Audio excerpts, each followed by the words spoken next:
Hello everyone, welcome back to another video, and in this video I will show you how to create custom thumbnail using CapCut. Okay, I will add text on it and you say good morning. Good morning.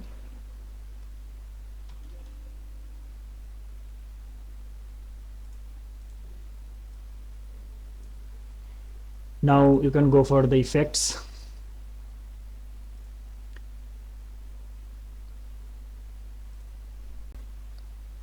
Or adjustment here. You can change the color also, like this way. So let's say your thumbnail is done. Now you want to export it. So if you go for export, you have to export the whole video.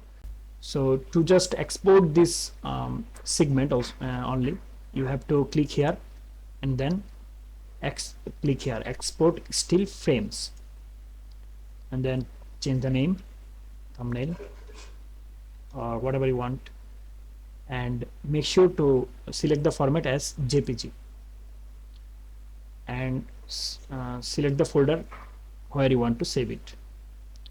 Select the resolution, go for 720p if file size is higher than 1 MB, otherwise go for 1080p, and then select on export.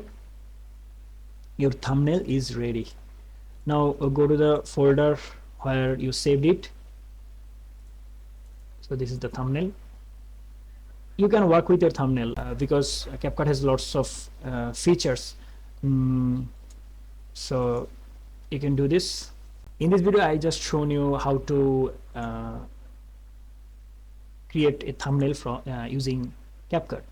So if you want to create a professional thumbnail using CapCut, let me know in the comment section. I will come up with a long video where I will show you step by step how you can create a professional thumbnail using CapCut.